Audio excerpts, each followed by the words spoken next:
All right, so something changed in within Google in 2024, and it's basically increasing. And most people with websites, small businesses, or people that really rely on their website business traffic flow, still don't know what hit them. Traffic is down, sometimes 20%, sometimes more. They blame their content, you blame your SEO strategy, your posting frequency, all those things, the SEO that used to be, what it was, right? You did all these things to try to get as much traffic and you could increase it, paid ads, all that kind of stuff. But a lot of it was organic, and this is what we're referring to is a lot of it's organic search traffic. So the real reason is simpler. Google stopped sending people to websites. AI answers the question instead. Here's what's actually happening and what the people adapting are doing. Yeah, so for 20 years, the deal with Google was simple.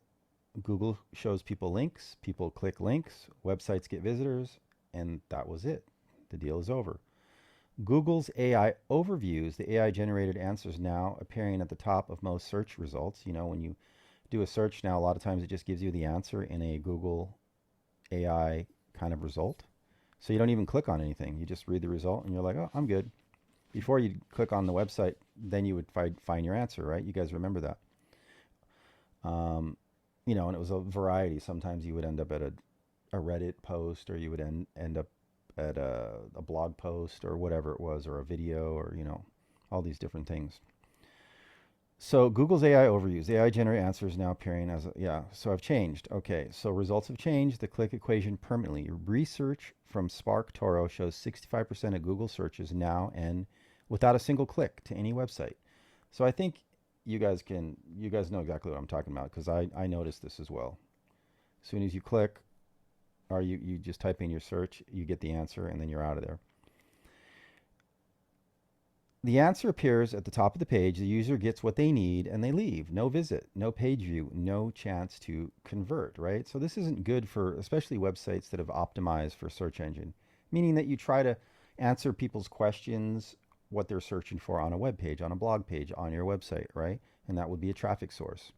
For example, I want to go to a surf camp and I'm looking for, beaches with uncrowded waves. And then, you might land on a surf camp's page where they talk about their location. Next thing you know, you're booking a retreat, so on and so forth. So for informational content, how-tos, explainers, guides, recipes, definitions, this is the core problem. These are the pages that drove the most search traffic for most content creators. AI now answers all of them before anyone clicks anywhere. You spent 3 years writing helpful content about every question your customer ever asked. Google's AI read all of it, learned the answer, and now it gives those answers away for free without mentioning you. No need to sit with that for a second. Or I need to sit now. Well, anyways, you get it, right? It's just like they learn your information and they don't even send them to your page. You don't even get credit. You don't even know if you're getting credit.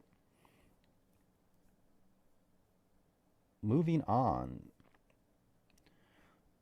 Now, not everyone is affected equally. The categories hit hardest are exactly the ones solopreneurs built their content strategies around, like I was saying.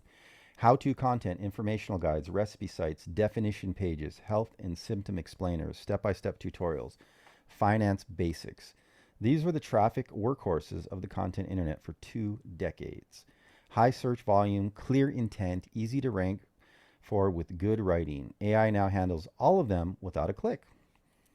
So, what's holding up better? What's still working? Content that requires a human decision. Reviews where you want a real person to take. Yeah.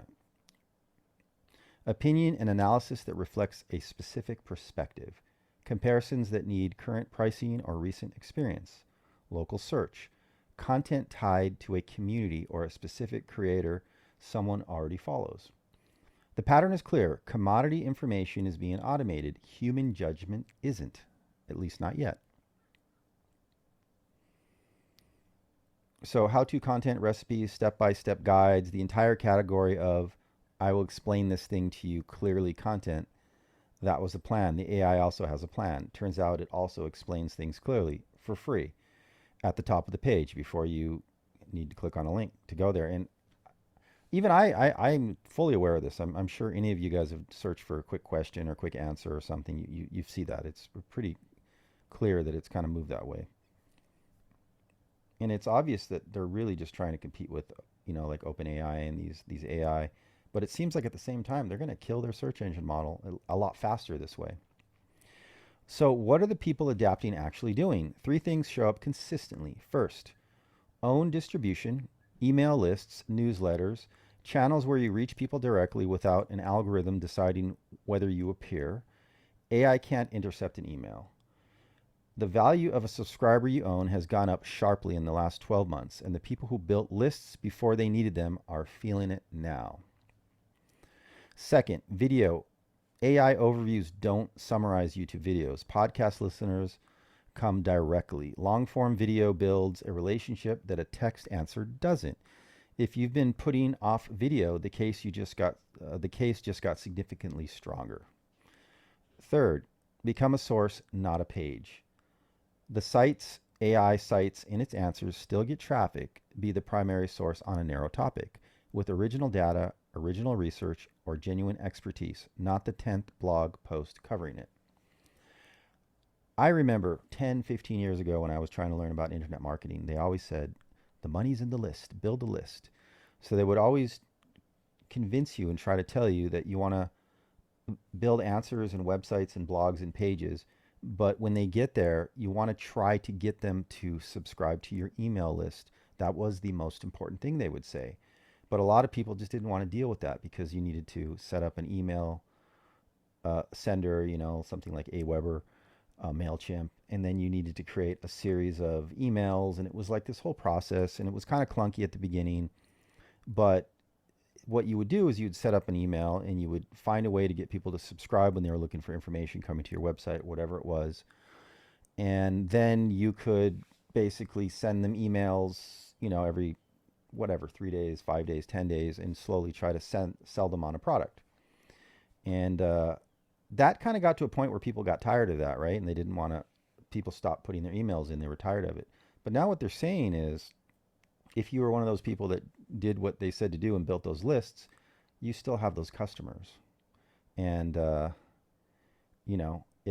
is now becoming super valuable because just that plain set something up on the internet search where they go straight to your product page or whatever, it's a lot harder now.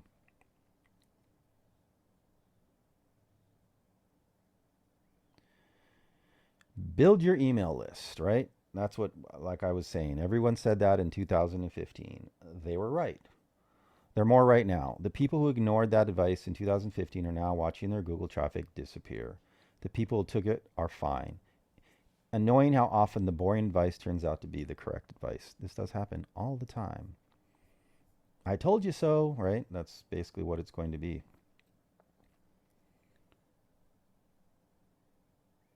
Okay, so practically 3 moves worth making. So here's 3 moves worth making moving forward. First, audit your traffic by content type. Separate your informational how-to pages from your pages tied to brand, comparison, community, or original data. The first category will keep declining. The second is defensible. Know which is which before you put more effort into the wrong pile. Second, start or recommit to an email list, not because email is exciting, but because it's the only audience you actually own. And that's what they used to always say, you own this audience. It's an intimate relationship directly to their inbox. Social platforms change algorithms. Google changes what it answers. Your email list doesn't disappear when someone else makes a business decision. Third, think about where AI search would cite you. Long form, original research, primary data, specific expertise, strong opinion. These are what AI answer engines pull from. If you want discovery in the new search landscape, become the thing worth quoting, not the thing worth summarizing. So a big thing that's going to be happening is it's AI optimization.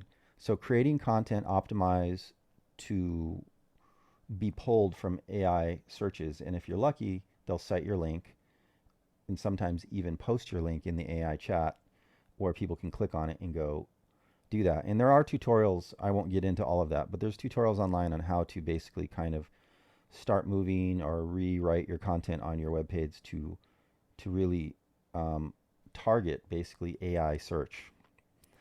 Um, so, that's definitely something worth looking at if you are a small business building a website and you're losing traffic in that. I mean, this is evolving so quickly that it's really hard to keep up with. I know it's frustrating for a lot of people.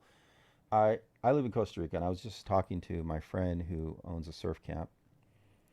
Actually, he bought the surf camp from me. I used to be the owner.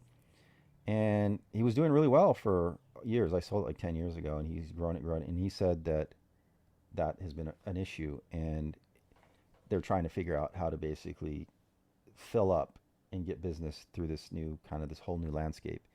And when you're used to doing things the old way, it's like you have to learn a whole new process. It can be super frustrating, but that's why you got to get on here. You got to learn the AI and pay attention to what's going on. So the search deal was simple for 20 years. Write useful content, get traffic. That model is broken. Not for everyone and not permanently, but it requires a different strategy than the one that worked in 2022. We are now in 2026, and it's progressing so much faster. It's hard, like I said, it's blindingly hard to keep up with. The people navigating it well built owned audiences before they needed them. They created content that required judgment, not just information. They became sources rather than summaries. If you want to keep watching what this means for everyday business owners and solopreneurs, subscribe here, Age to Win. So when I had the surf camp, I became a source by creating a YouTube channel.